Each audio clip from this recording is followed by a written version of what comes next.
This is Eric Brotman, Chairman of the Board and Chief Growth Officer of BFG Financial Advisors. Welcome to our webinar series, Diary of a Financial Advisor, where our BFG team talks about current events in financial planning and shares their professional journeys and their passion for helping others succeed. Today, I'm pleased to be joined by Amanda Pancake.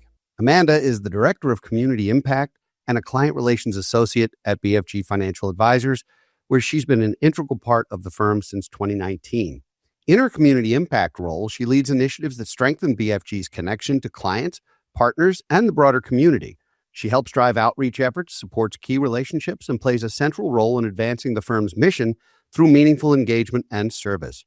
She holds a bachelor's degree in psychology from Salisbury University and is always focused on growing professionally as BFG continues to evolve. Amanda, welcome to Diary of a Financial Advisor. Thank you. I'm glad to be here. So, Amanda, I'm going to have a hard time calling you Amanda because to me, you've been Mandy since before this BFG thing even started. I've known you a long, long time. What is interesting is that as we've grown as an organization, we've had the ability to start making an impact beyond just our clients and our employees and into the greater community. So when that came along as a possibility, you sort of grabbed the ring really quickly and got excited about it. Can you tell us a little bit about why that appealed to you so much? Sure, of course. Well, for one, we are a smaller firm, so we've been, we dabble in a little bit of this and dabble in a little bit of that. And then when BFG kind of wanted the focus to be bigger, I thought, oh, I'd love to be that person. I'm so passionate. And I was a stay-at-home mom for a long time, and I always volunteered, probably about 20 hours per week. So I felt like I get to get paid to do this and kind of build these relationships. So I was really excited to be the chosen one for that role. Well, and you wear a lot of hats here. I mean, you're involved in the consulting practice, you're involved with the advisory board, you're involved with close to half of the clients rely on you as their concierge and their go-to. And so the community impact piece of this has to be ancillary. It's certainly not a full-time gig, but you treat it with an enormous amount of respect and do a great job with it. How do you prioritize throughout the day with all those various things that are coming at you in different directions? Well, I always have to prioritize clients first, and that's kind of that's who we are first and foremost. But the community impact piece just kind of comes very naturally into my everyday. I'm very good at relationship building, and obviously just so passionate about this, and it just kind of falls into place. I have a great team. We were trying to find something that everyone would be interested in to kind of share this role and make it not just mine, but make it, there for a long time, there were 20 of us. We kind of consistently lingered around 20 employees. We've recently kind of pushed to 25, and it was how to get everyone involved and not just make it one person. In fact, I was kind of empowered to start a committee and thought that I might get 3 or 4 people interested, and I got 12 people interested. So it's a shared role, so easy to kind of divvy out those responsibilities. So over the years, we've tried to link our philanthropy to things that were related and ancillary to our mission. So the work we've done, for example, with Stevenson University, which includes scholarships, that's where we do a lot of hiring. We've endowed a fund there. We encourage our employees who are Stevenson alums to give back and be leaders in that respect. We've also gotten involved with a number of charities over the years that different people feel passionate about. And it is hard to get everybody on board.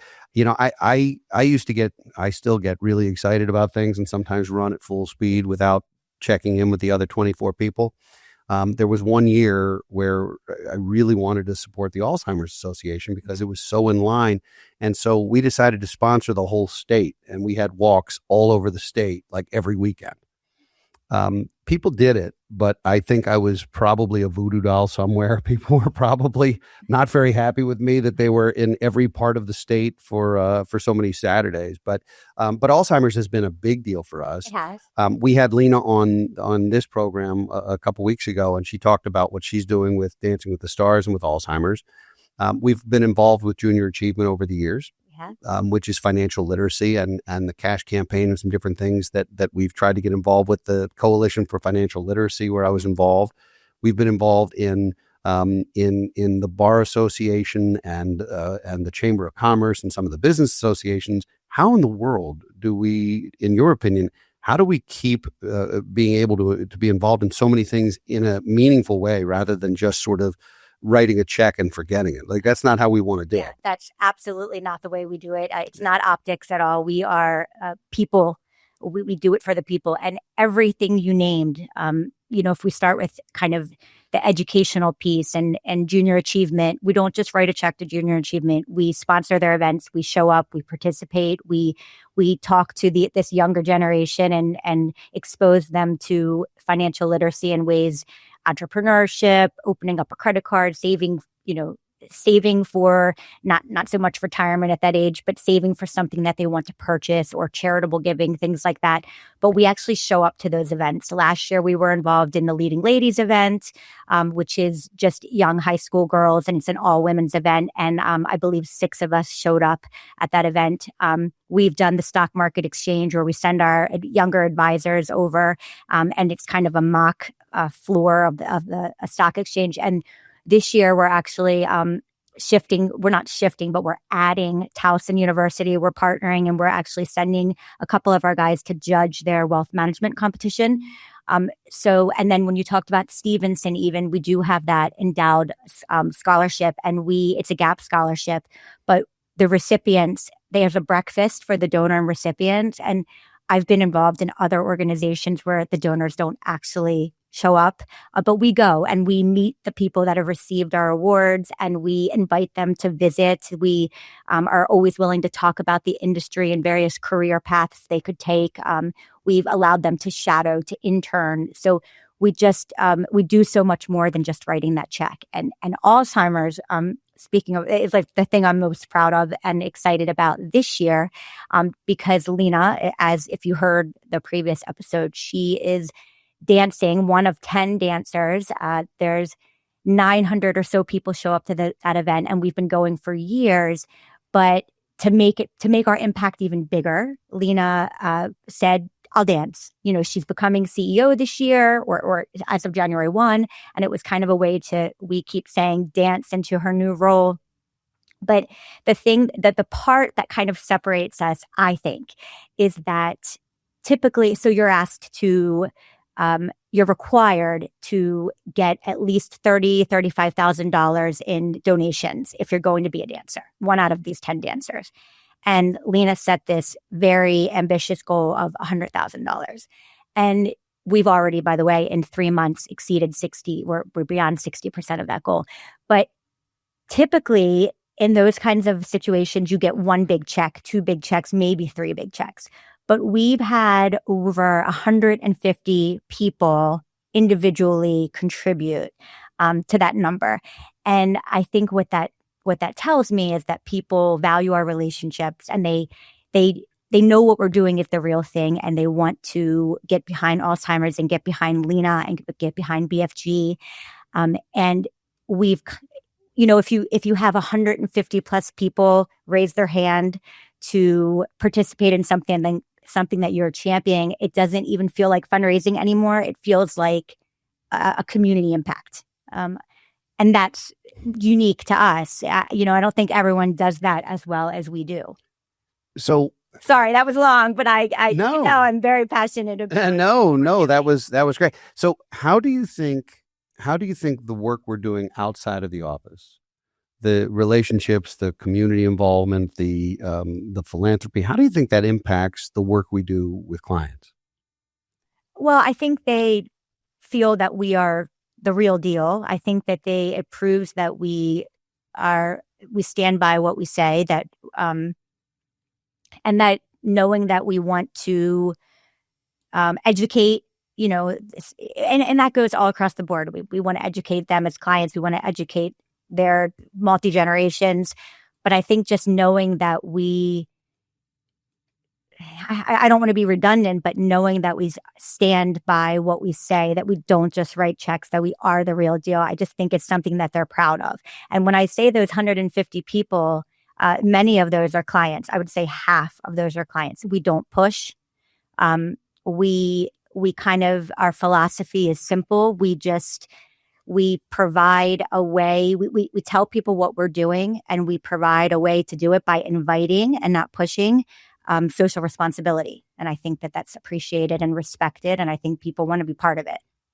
So a couple of weeks ago, 8 of us from the firm were in Austin, Texas for a big conference with Kestra, which is our independent broker-dealer and our RIA. And we were a finalist for the Community Impact Award nationwide. They had dozens of submissions, and we were one of the final 3. We did not win this year, but we were a finalist, which I think is pretty amazing. And we were happy that the other firms were doing some great work as well. And I think what's funny, Mandy, is that when we told you we didn't win, you were the most upset of all of us because you took it personally. Well, here's the good news. The good news is with what Lena's doing this year, we will try again next year, and who knows how that'll work out. It's just nice to see so many good people doing good work. So we're almost out of time. Okay. If you had to put your finger on one thing that you're most excited about, other than the Alzheimer's ball, because we know we're all excited about that, is there one thing coming up in the next year or two when you're like, oh my gosh, I would love to see us do this? Well, we've been really involved with American Cancer for the last year and a half, and we've kind of shifted gear to Alzheimer's this year. I think doing something where one of our guys or one of our girls could be front and center, and kind of so that we could rally around her, and then that contagion of getting the clients and the community to rally behind. So choosing something collectively with all of our team in mind, that we can personally rally, and they can be an integral part in raising that money, not just through basic support. So does that mean you're going to dance next year? I think it's Yanni.